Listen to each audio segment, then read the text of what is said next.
Alors que le jeune homme avance dans le couloir, il entend quelqu'un s'adresser à un collègue et lui dire qu'il a un rendez-vous aujourd'hui. Le jeune homme demande alors à la jeune fille si elle sera libre demain. La dame dit que... Et là, le brun répond qu'ils se retrouveront demain dans leur entreprise pendant la pause déjeuner. Le blond se rend compte que c'est bien Oh Tae-jun, son supérieur du service, et que celui-ci n'a eu que des soucis depuis ce matin. Le jeune homme dit que c'est déjà la 3e personne aujourd'hui, mais tout cela est logique. Puis, le jeune homme aperçoit la responsable et la salue. Peu de temps après, le blond et son collègue se rendent dans un café. Le garçon aux cheveux verts dit qu'il n'y a pas de meilleur endroit que ce café. Et quand il y entre, il aperçoit Tae-jun et remarque qu'il est incroyablement populaire. Lorsque Onen regarde le jeune homme, il se demande une nouvelle fois s'il est populaire. Le garçon se rend compte que c'est vrai, après tout, car ce n'est pas la fille que le brun avait vue ce matin. Mais Onen décide de ne pas les déranger et dit à son collègue que ces deux-là ont sans doute un rendez-vous. Mais le gars aux cheveux verts affirme que ce n'est pas du tout le cas. Mais leur collègue est un nouveau venu et ne sait sans doute rien de tout ça, car le brun est sacrément populaire, non seulement dans la vie de tous les jours, mais aussi au travail. On l'appelle aussi Cupidon du service commercial. Choqué par cette remarque, Onen demande si on appelle ce jeune homme Cupidon, et son collègue répond que c'est vrai, et que c'est justement Tae-jun qui vérifie la compatibilité de tous les couples. Et personne ne souhaite entamer une relation qui se terminera par des disputes, puis par une rupture douloureuse. Tout le monde souhaite trouver la personne avec laquelle il sera heureux, et pourra peut-être partager sa vie jusqu'à la fin de ses jours. Le garçon montre ensuite sa bague et explique que, lorsqu'on fait appel à Tae-jun, il se produit un véritable phénomène mystique. Dès lors que le jeune homme a présenté 2 personnes l'une à l'autre, celles-ci sont à 100% faites l'une pour l'autre. Le blond demande alors si son collègue veut dire que les gens correspondent à 100%, puis il demande comment c'est possible. En réponse, le garçon répond qu'il n'en sait rien et que Tae-jun a sans doute ses petits secrets. Et pourtant, ce jeune homme aide depuis longtemps déjà les gens à trouver l'âme sœur, alors que lui-même ne semble même pas penser à l'amour. Le blond trouve cela plutôt intéressant et en conclut que Tae-jun a aussi une toute autre facette. Le soir même, les employés trinquent tous ensemble au bar, et le garçon aux cheveux verts fait remarquer au responsable que M. Tae-jun semble déjà ivre. Mais aussitôt après, il ajoute d'un ton un peu nerveux qu'il va prendre l'air et se lève de sa chaise. Et quand il sort du café, il croise un blond et lui demande pourquoi il n'est arrivé que maintenant. Onen s'excuse d'être en retard et demande si Enjin Senpai s'en va déjà. Mon collègue répond que non et s'éloigne juste une seconde. Puis une idée lui vient à l'esprit et Jin dit au blond qu'il a remarqué que celui-ci s'intéressait un peu à M. Tae-jun et qu'il y a une place libre à côté de lui. Le jeune homme peut donc s'asseoir là et discuter avec lui. Pendant ce temps, le brun se sert un autre verre et le boit d'un trait. Lorsque Onen s'approche de la table et croit reconnaître cet endroit, il s'assoit ensuite à côté du brun et lui arrache la bouteille des mains. Le garçon demande pourquoi Tae-jun Sunbae se sert lui-même et lui propose de lui verser un verre. Après quoi, Onen ouvre la bouteille et explique qu'il s'agit de Baek Onen, un nouveau venu qui vient tout juste de rejoindre le service commercial. Le brun dit qu'il en a entendu parler et que son collègue est, après tout, un nouveau venu et un beau gosse. Onen se contente alors de sourire et de remercier la brune, tandis que le jeune homme reste pétrifié. Le blond lui a alors dit de prendre le petit verre de soju qu'il lui tendait, tout en se demandant si ce n'était pas la première fois que ce type voyait une belle personne. Tae-jun se contente de dire qu'il a entendu dire que son collègue était le plus populaire de leur entreprise et qu'il comprenait désormais la raison de cette popularité. Et en effet, ce garçon est vraiment beau. Onen en est alors gêné et va même jusqu'à se renverser. Et lorsque le héros principal regarde son visage et constate qu'il est blond, il est un peu décontenancé. Onen dit qu'il a entendu dire que Tae-jun était très populaire là-bas. Le brun se contente de lécher sa main et demande pourquoi son collègue a renversé sa boisson, tandis que le jeune homme ajoute qu'il a également entendu dire que toutes les personnes que ce type connaît finissent par former des couples. Il s'essuie ensuite la main et lui demande quel est donc le secret. Cupidon, du service commercial. Renata demande alors à Baek Onen s'il sait qui c'est. Et le blond, un sourire aux lèvres, répond « Bien sûr ». Alors le jeune homme sourit à son tour et elle se penche ensuite vers le héros et l'embrasse, puis affirme que c'est très bien. Sous le choc, le blond se demande de quoi il s'agit, cette attaque inattendue, et demande à Tae-jun Sunbae de patienter. À ce moment-là, le garçon aux cheveux verts, debout dans l'embrasure de la porte, s'excuse mentalement auprès de Onen. Pendant ce temps, le brun s'éloigne de son collègue et celui-ci se demande Mais est-ce vraiment cet homme? Mais Tae-jun l'interrompt et lui dit que le visage de son collègue rayonne, avant d'ajouter que ce blond est vraiment beau. Et elle s'approche à nouveau de lui pour l'embrasser. Onen pense que Tae-jun est son aîné. C'est vrai qu'il est intéressant. Tout le monde autour observe cette scène en souriant et plaisante en disant que le nouveau a de la chance aujourd'hui de bénéficier d'une telle attention. C'est alors qu'un collègue aux cheveux verts s'est précipité vers ces deux-là et a demandé à Tae-jun s'il voulait en avoir. Il fallait arrêter, car il n'avait pas encore complètement repris ses esprits. Honen s'écarte alors et dit à son B qu'on leur demande de s'arrêter. Le brun se contente de sourire en entendant ces mots, puis s'endort. Et Jin, qui observe toute la scène, se dit que Tae-jun est vraiment un cas. Peu de temps après, Honen et le brun se retrouvent déjà à l'hôtel. Et le blond, en s'asseyant sur le lit, se dit qu'on lui a confié un senpai ivre, comme s'il était un débutant. Mais le garçon se dit qu'il a vraiment une drôle d'habitude quand il est ivre, et se demande si c'est pour ça que tout le monde l'évitait. Alors que le jeune homme, lui, trouve qu'il ne s'en est pas si mal sorti. Il s'approche alors du brun et se demande s'il ne serait pas plus pratique d'enlever la cravate de Tae-jun. Mais au moment où il s'apprête à le faire, le gentil se réveille. Et au même moment, il jette le personnage principal sur le lit, et celui-ci demande alors si son collègue s'est réveillé. Tae-jun se contente de le regarder en silence, puis commence à déboutonner sa chemise et dit « Il fait vraiment chaud ». Il commence alors à se déshabiller. Onet, un peu sous le choc, lui demande ce que fait donc Tae-jun Sunbae. Le brun demande simplement à son collègue pourquoi il est encore habillé. Il fait chaud dans la chambre, et lui propose d'enlever sa veste. Le blond accepte, un peu gêné, et déboutonne lui-même sa veste, mal à l'aise face à cette attention si insistante. Quelques instants plus tard, le blond se retrouve déjà à moitié nu et demande pourquoi le jeune homme a agi de manière si inattendue. Le brun soupire et dit que ça va aller mieux maintenant. Et quand il regarde le personnage principal, il dit qu'il est en excellente forme physique. Et dire qu'il pensait que Onen était juste un beau gosse. Et en plus, il a une silhouette comme ça. Onen tend simplement la main vers son collègue et lui demande si cela ne lui plaît pas. Mais le brun répond que non et qu'il est simplement jaloux. Onet sourit alors et dit que c'est une bonne chose, car il avait déjà commencé à se demander ce qu'il ferait si la brune ne l'appréciait pas. Il esquisse alors un sourire chaleureux et explique que c'est parce que le jeune homme lui plaît. Le lendemain matin, le héros se réveille et se dit qu'il a vraiment bien dormi.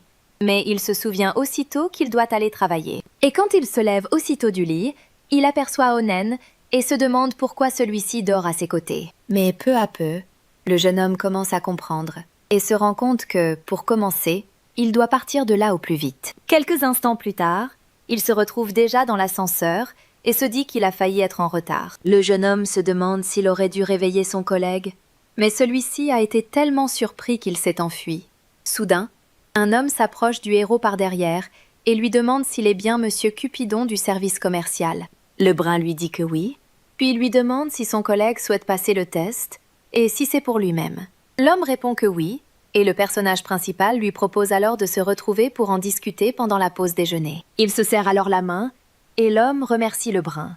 Le personnage principal remarque quant à lui qu'il est de couleur turquoise. Le jeune homme se rend compte qu'il possède en réalité un don extraordinaire qui lui permet de voir l'aura qui entoure les gens. La première fois qu'il a vu une aura, il était trop jeune pour se demander pourquoi les couleurs des auras de ses parents étaient différentes. Mais plus tard, en grandissant, il a commencé à comprendre ce que cela signifiait, car les personnes dont l'aura est d'une couleur différente ne pourront finalement jamais être ensemble. Au fil du temps, il a acquis de l'expérience et la théorie de ce garçon sur les couleurs de l'aura n'a fait que se confirmer. Le personnage principal a présenté son ami, qui venait de rompre avec une autre fille, et leurs auras se ressemblent. Et finalement, ils sont devenus mari et femme.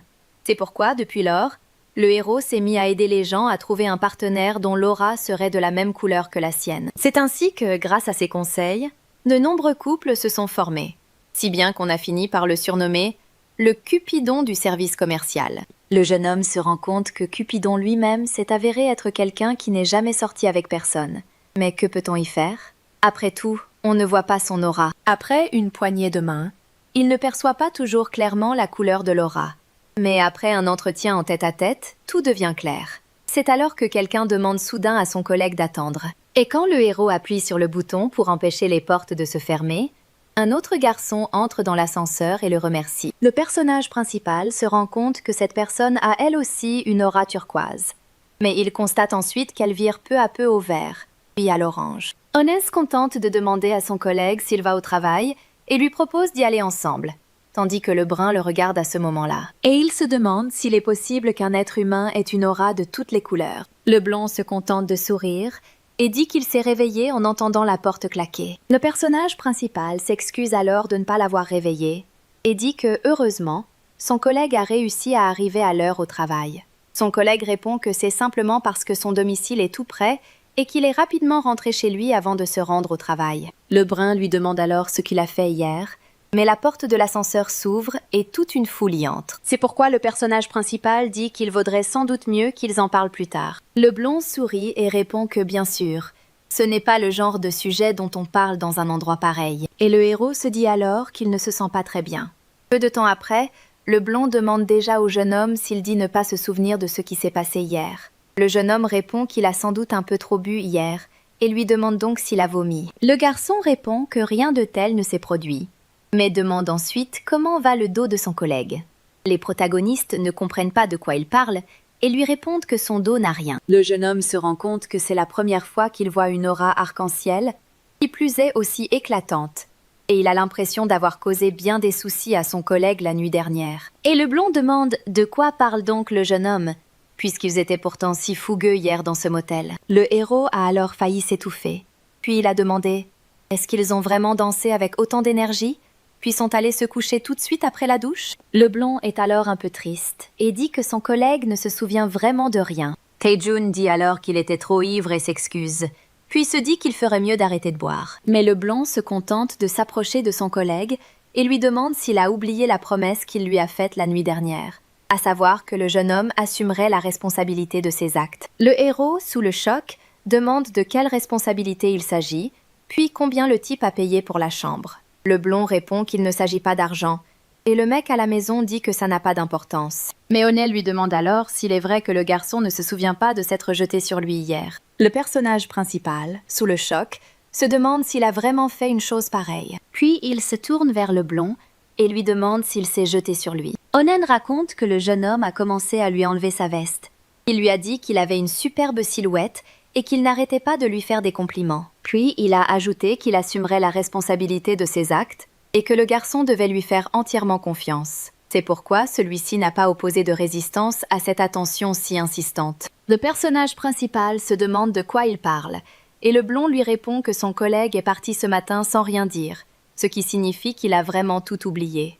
Le jeune homme se sent alors un peu gêné et demande s'il pourrait oublier tout ça. Le personnage principal se demande à quoi il pensait quand il faisait ce genre de choses et comment il a pu s'entendre avec ce garçon si populaire. Mais voilà qu'une préoccupation un peu plus grave commence à le tourmenter. Et le jeune homme se demande à quoi il pensait lorsqu'il a déclaré qu'il assumerait la responsabilité de cet homme à l'aura arc-en-ciel. Le brun soupire et reste silencieux un instant, puis s'incline aussitôt et s'écrie pour que Onen le supplie. Il est vraiment désolé. Mais concernant cette promesse, il demande s'il serait possible de trouver un arrangement. Après tout, il est lui-même un peu désorienté, et il se pourrait bien que ce garçon le regrette plus tard. Mais le blond se contente de demander s'il s'agit d'un présage de Cupidon. Le personnage principal se demande de quoi il s'agit, tandis que Onen poursuit en disant qu'on ne peut plus rien y faire.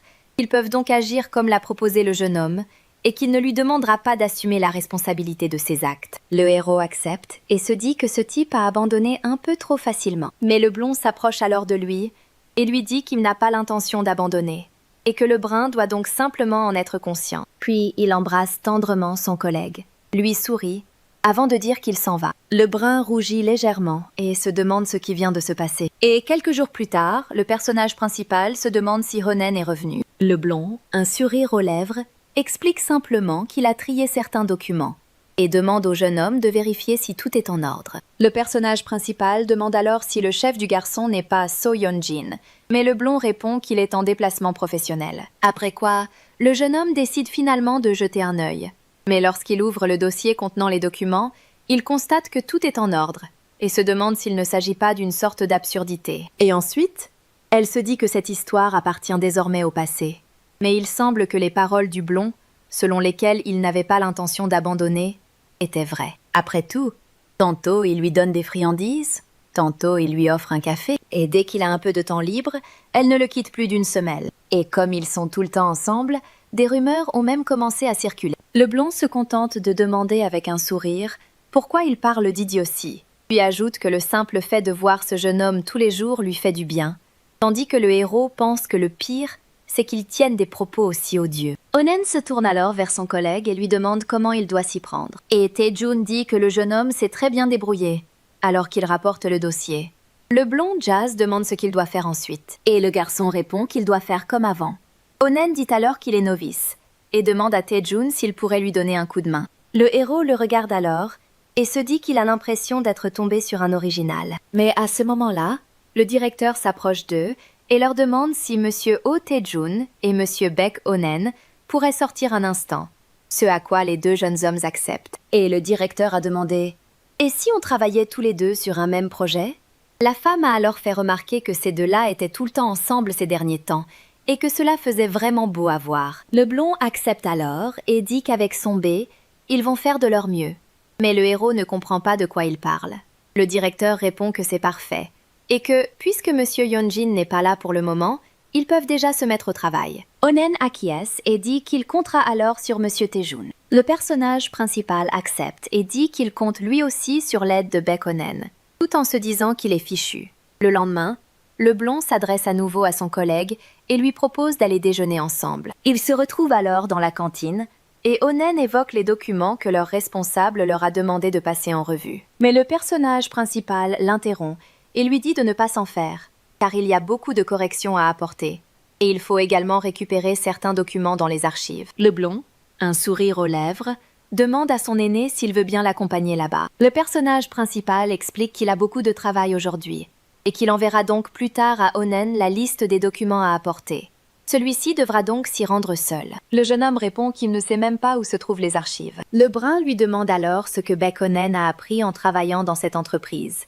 Mais le jeune homme se contente de répondre qu'il sait désormais quel petit restaurant se trouve dans les environs. Le blond jette simplement un regard de chiot à son collègue et lui demande une nouvelle fois s'il est partant.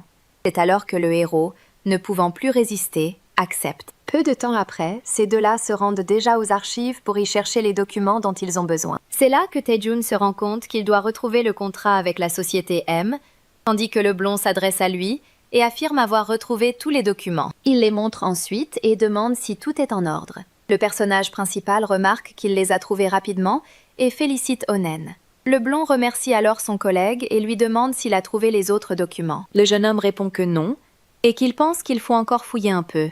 Mais le blond lui demande simplement s'il cherche le contrat avec la société M, car il l'a vu quelque part par là. Après quoi, le jeune homme tend le dossier et dit qu'il a même trouvé les documents de la société R. Et puis, les documents des sociétés B et L s'y trouvent également. Bien plus tard, il découvre les documents d'une autre société. Le héros se demande comment ce type parvient si bien à retrouver tous ces documents. Il pense que si, en plus, on pouvait bien former la blonde, ce serait vraiment génial. À présent, le jeune homme explique que c'est grâce à Onen qu'ils ont pu tout trouver très rapidement. Et le blond demande alors s'il en reste encore un à trouver. Et le personnage principal, en regardant ses notes, répond « Oui, il n'en reste plus qu'un seul. » Mais comme il se trouve sur l'étagère du haut, le jeune homme fait tout son possible pour l'atteindre et se demande qui a bien pu décider de placer ses documents aussi haut. Mais soudain, le blond tend la main pour l'aider à prendre ce dossier, puis lui sourit. Il affirme qu'il a réussi à récupérer le document et le personnage principal le remercie. Onen dit qu'il ne faut pas, mais il voit ensuite que les autres livres commencent eux aussi à tomber de cette étagère. C'est pourquoi il attrape le héros par la main et le tire en arrière. Le jeune homme, voyant cela, trouve que c'était vraiment inattendu. Encore un petit peu et ça aurait pu mal finir. Mais quand le garçon bouge la main, il sent quelque chose de doux et s'en étonne un peu. Puis il se rend compte qu'un incident s'est bel et bien produit. Le brun pense que cela est dû à la chute inattendue de documents tombés de l'étagère. Quant à Onen, il se contente de serrer timidement la main de son senpai contre sa poitrine et lui demande s'il aime vraiment autant sa poitrine. Pourtant, il n'aurait jamais imaginé que son collègue oserait s'en emparer avec tant d'audace. Le héros s'excuse alors et explique qu'il ne l'avait pas voulu. Et le garçon l'embrasse sur la joue et lui dit que tout va bien, parce qu'en fait, ce n'est pas si grave que ça. Tae-jun pense que s'il se retrouve seul, le blond va recommencer à lui coller au basque. Mais comme il se touche sans cesse, Tae-jun perçoit de plus en plus clairement l'aura dont est doté le blond. Presque tout le monde possède une aura monochrome, et il est rare de rencontrer des personnes dont l'aura est bicolore. Le jeune homme se rend compte qu'il n'arrive toujours pas à croire à l'existence de l'aura arc-en-ciel. Il se demande donc quel genre de personne conviendrait à son collègue. Mais le blond continue simplement à l'embrasser, puis en regardant le pantalon de son collègue, il dit que celui-ci est fatigué. Le personnage principal en est gêné et répond que ce genre de choses arrive. Mais Onen répond que bien sûr, tout à fait, mais demande s'il est possible de laisser les choses en l'état, puis propose son aide. Et il descend vers le pantalon du héros. Le jeune homme décontenancé s'écrie « Mais qu'est-ce qu'il fait ?» Mais le garçon affirme que tout va bien et qu'il est capable de faire bien plus que simplement retrouver rapidement les documents nécessaires. Le brun lui demande simplement de lui laisser un peu de temps pour se remettre de ses émotions. Onen dit alors à son collègue qu'il devrait simplement profiter du moment présent et le laisser lui faire quelque chose d'agréable. Le héros se demande simplement ce que celui-ci compte bien faire avec sa bouche. Mais quand le jeune homme se rend compte que son collègue l'embrasse là, en bas, il rougit de la tête aux pieds et lui demande d'attendre. Mais le blond ne s'arrête pas pour autant et redouble même d'insistance, tandis que le héros pense qu'il a toujours été seul depuis sa naissance. Onen continue à faire ça, tandis que le héros, tout rouge, lui dit d'attendre. Le blond demande alors ce qui s'est passé et si le jeune homme n'apprécie pas qu'il le fasse avec la bouche. Le personnage principal répond que non et que son collègue doit simplement se calmer. Onen se contente de regarder le jeune homme en silence, puis reprend ce qu'il était en train de faire. Il ajoute ensuite qu'il a l'impression que son collègue n'arrive pas à se remettre de ses émotions. Avec un sourire aux lèvres, il affirme que tout va bien et demande à son aimé de le lui confier. Le gars dit qu'il l'avait déjà fait à son collègue la dernière fois et que ça lui avait beaucoup plu. Le personnage principal, quant à lui, se demande comment il pourrait faire ça au travail. Qui plus est en pleine journée, alors qu'ils étaient justement en train de travailler normalement. Et voilà que son collègue se retrouve déjà entre les jambes du jeune homme. Le héros se demande donc lui aussi « Mais bon sang, qu'est-ce qui se passe ?» Mais le blond ne s'arrête pas pour autant, et lorsqu'il aperçoit le visage du héros, il se contente de sourire. À ce moment-là, Tae-jun regarde le blond et lui demande si tout est fini. Mais Onen répond que non, et que le jeune homme n'a pas trouvé cela suffisamment agréable, ce qui signifie qu'il n'a pas encore fini. Le personnage principal se demande comment son collègue peut encore sourire tout en faisant ça. C'est tellement agréable pour lui. Mais s'il éjacule, il va tout salir. C'est pour ça que le gars pense qu'il est en train de devenir fou. Mais le blond, quand il le regarde, dit que si on laisse les choses telles quelles, ça va être encore pire.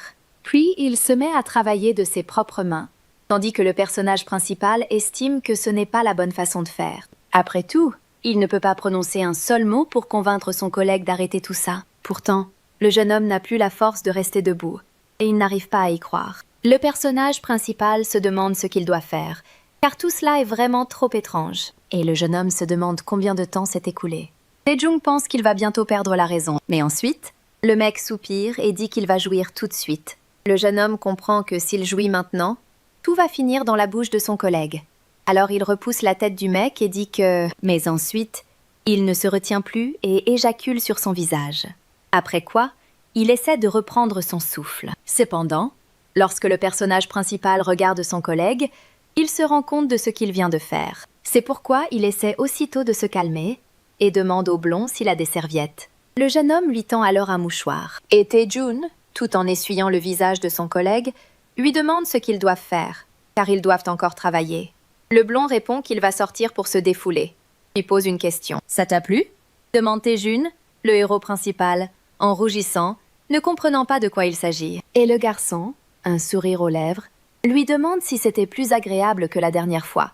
Car la dernière fois, le jeune homme avait éjaculé dans sa bouche. Le personnage principal, sous le choc, demande de quoi il s'agit. Et son collègue lui répond que ce n'était pas si mal que ça, contrairement à ce qu'il pensait. Puis lui demande à nouveau si Tae-jun a apprécié la journée. Le brun répond que c'était agréable, même s'il ne se souvient pas de ce qui s'était passé la dernière fois. Onen répond alors « Dieu merci, c'est bien ça ». Le jeune homme se demande pourquoi celui-ci a dit « Dieu merci ». Mais le blond se contente de tendre la main vers son visage. Il embrasse son collègue sur le front, puis affirme qu'après tout ce qui s'est passé, il a l'impression qu'ils se sont un peu rapprochés, lui et Sonbe. Le cœur du héros se met alors à battre plus fort. Le blond ramasse ensuite ses documents et dit qu'il va les apporter, tandis que le brun n'a qu'à ranger là-bas. Le jeune homme répond qu'il va ranger rapidement et qu'ils pourront y aller ensemble. Mais Onen dit que non, et qu'à cause de quelqu'un, il y ira seul. Quant au garçon, qu'il ne songe même pas à sortir dans cet état. Donc, quand il aura repris ses esprits, qu'il sorte. Le personnage principal se demande alors ce que cela signifie que ce garçon s'en aille à cause de quelqu'un d'autre. Et il se demande pourquoi celui-ci dit qu'il y a quelque chose qui cloche chez lui. Peu de temps après, ils marchent tous les deux dans la rue. Et le héros dit qu'il pensait que si ça avait duré un peu plus longtemps, cette entreprise n'aurait pas signé le contrat. Le blond répond que Sonbe a bien travaillé. Mais aujourd'hui, il a commis beaucoup d'erreurs. C'est pourquoi le jeune homme demande si son collègue était inquiet. Le personnage principal se demande de quoi il s'agit, puis se souvient que ce garçon détournait à chaque fois l'attention de son interlocuteur par sa beauté lorsque celui-ci commettait des erreurs. Le jeune homme se demande donc si son collègue sait vraiment ce qu'est le trac. Et pourtant, le fils de cette affaire dont il est question dans les archives est toujours aussi nerveux, et ça continue. Ses lèvres sont séduisantes, mais le héros se met aussitôt à se cogner contre un arbre et se dit qu'il faut qu'il arrête de penser à ça. Pendant ce temps, alors que le jeune homme s'occupe de cela, le blond jette un œil à l'heure et dit qu'il semble qu'ils puissent déjà rentrer chez eux, puis demande ce que le brun va faire maintenant. Taejun lui demande de quoi il parle, et le blond répond qu'il a faim et lui demande de lui offrir un dîner. Et le personnage principal demande de quoi il s'agit. Quelque temps plus tard, il se retrouve dans un petit restaurant, et le blond demande qu'on leur apporte une bouteille de soju. Le jeune homme demande pourquoi ils boivent du soju alors que le blond voulait qu'il l'invite à dîner, et Onen répond qu'il faut toujours manger de la viande avec du soju. Et le personnage principal répond alors qu'il a décidé de ne plus boire, sur quoi son collègue lui dit que dans ce cas, il boira tout seul. Mais peu de temps après, le blond sert déjà du soju à Taejun. Il déclare que le soju accompagné de viande est tout simplement exceptionnel, et ajoute que Baek Ho-neun s'y connaît vraiment bien. Le blond se contente de dire en souriant que c'est vraiment sympa qu'ils aient pu boire un verre tous les deux comme ça. Et le personnage principal regarde le garçon et se souvient que celui-ci avait dit que Taejun s'était jeté sur lui. C'est pourquoi il demande au blond si c'en est vraiment pris à lui ce jour-là. Un collègue demande pourquoi le jeune homme s'est soudainement souvenu de cela, et le personnage principal répond que cette question lui est simplement venue à l'esprit de manière inattendue. Cependant, la blonde se contente de demander à son collègue de dire « Ah ah !» et après ça, elle lui donne à manger. Taejun trouve que ce garçon a aussi une façon très appétissante d'envelopper la nourriture dans des feuilles de salade. Le blond demande alors « Est-ce vraiment si difficile pour Taejun de croire à ses paroles ?» Et le héros répond que ce n'est pas tout à fait le cas. C'est alors que Onen m'a demandé si son collègue souhaitait recommencer aujourd'hui. Le personnage principal demande, un peu surpris, ce que cela signifie. La blonde tend alors la main vers lui et lui demande s'il n'est pas curieux. Comment a-t-il pris du plaisir la dernière fois, alors qu'il s'apprête à le faire cette fois-ci? Offrir au jeune homme encore plus de plaisir que dans les archives. Le soir même, les deux garçons se retrouvent à nouveau à l'hôtel, et ils s'embrassent passionnément. Le héros se rend compte qu'il ne doit pas s'y habituer. Et le blondin affirme que, cette fois-là, ils se sont embrassés comme ça, puis que le jeune homme l'a allongé sur le lit. Après quoi, la blonde dit au garçon d'enlever sa veste et de s'asseoir dessus. Le personnage principal dit qu'il a compris, mais sous le choc, il demande alors ce que son collègue vient de dire. Le blond lui répète alors une nouvelle fois de s'asseoir sur lui. Taejun s'exécute, puis demande s'il avait vraiment agi ainsi la dernière fois, et le blond répond qu'il l'avait fait dès qu'il s'était retrouvé près du lit. Le brun demande s'il s'est déshabillé après ça, et son collègue lui répond que c'est exactement ce qui s'est passé. Et puis, ils se sont défait mutuellement leurs cravates et ont déboutonné leurs chemises. Lorsque le personnage principal étire la chemise du blond, celui-ci sourit et dit que c'est bien comme ça que ça s'est passé. Et le jeune homme se contente de poser ses mains sur la poitrine de sa collègue et se dit qu'il n'avait jamais remarqué auparavant à quel point elle était douce. Et en plus, on dirait que la blonde apprécie ses caresses. Onen sourit alors. Et, s'étant levé, il commence à donner du plaisir à son collègue. Mais le personnage principal lui dit d'attendre. Le blond demande ce que c'est et s'il peut le toucher. Et le personnage principal répond qu'il ne sait pas et demande à nouveau si tout s'est vraiment passé ainsi la dernière fois. Et Onen répond que bien sûr. Mais malheureusement, lui non plus ne se souvient pas très bien de cette nuit-là. C'est pourquoi il a décidé de se concentrer sur le plaisir de sa collègue aujourd'hui. Après quoi, il se demande par où il ferait mieux de commencer. Et elle recommence à effleurer la poitrine du héros, puis lui demande ce qu'il préfère, la bouche ou les doigts.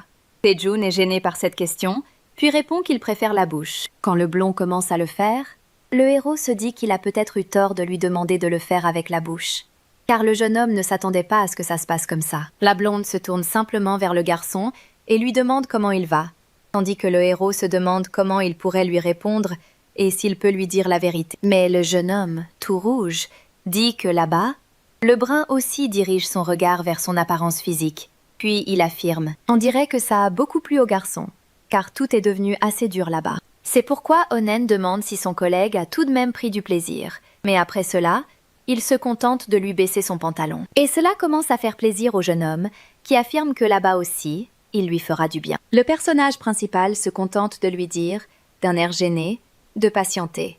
Mais le blond ne l'écoute pas et continue. Après quoi, le jeune homme ne se retient plus et jouit à nouveau sous les mains de son collègue. Le blondin dit qu'il y avait bien sûr déjà pensé auparavant, mais maintenant, il affirme qu'il est particulièrement sensible. En effet, je ne pensais pas que le brun allait jouir aussi vite aujourd'hui. Le personnage principal rougit et dit que c'est la première fois qu'il vit ça. Le blond demande si c'est vrai, puis ajoute que, dans ce cas, c'est sans doute la première fois qu'il vit une telle expérience. Le garçon enlève ensuite le slip du brun. Tae-jun en est un peu surpris. Le blond se tient simplement penché au-dessus de lui. Et le héros remarque que son collègue a lui aussi une érection. Alors, Onen prend le jeune homme par la main et lui demande s'il veut toucher. C'est son endroit intime, car c'est devenu ainsi après que le garçon a commencé à toucher son senpai. Tae-jun, en touchant son collègue, se dit « C'est quoi ça ? On dirait qu'il est très gros et dur. » Mais le garçon n'en est pas tout à fait sûr, car il le touche à travers le tissu du jean. Alors, le jeune homme glisse lui-même sa main et se demande à quoi ça ressemble sous son pantalon. Il défait ensuite la braguette de son collègue et en sort le pénis. Le héros se rend compte que non seulement ce type a une grosse poitrine, mais qu'il est tout aussi bien membré en bas, tandis que le blond lui demande s'il va continuer à regarder. Et le personnage principal demande alors, un peu gêné, ce qu'il doit faire. Le blond se contente de sourire en réponse et dit que c'est plutôt mignon et qu'il va faire le premier pas, après quoi il réunit sa dignité et celle de son ami. Le personnage principal en est d'autant plus gêné et trouve cela étrange. Mais au bout de quelques minutes, le jeune homme se contente de dire à son collègue de s'y mettre plus vite. Le blond sourit d'un air narquois et demande ce qui se passe, et si le senpai veut encore jouir. Le personnage principal respire difficilement et, le visage rougi, répond que oui. Mais le brun sourit et dit que ce n'est pas possible, puis propose de jouir ensemble. Il se mordit la lèvre et commence à aller de plus en plus vite, procurant ainsi encore plus de plaisir à tous les deux. Et plus il accélère le rythme, plus ils se sentent bien tous les deux. C'est pourquoi, au bout de quelques secondes, ils ne peuvent plus se retenir et jouissent. Le lendemain matin, lorsque le blond ouvre les yeux, il s'aperçoit que le jeune homme l'enlace. Mais le garçon ressent également une douleur dans le bras qui s'est engourdie pendant la nuit. Le héros, quant à lui, se frotte contre la poitrine de son collègue, tandis que la blonde se dit que ce garçon est vraiment mignon. Puis elle l'embrasse, ce qui réveille le héros, qui repousse aussitôt le garçon en lui demandant ce qu'il vient de faire. Et le blond répond que c'était un baiser du matin, puis demande au jeune homme s'il a bien dormi. Le personnage principal répond que oui, puis demande à son collègue s'il a bien dormi.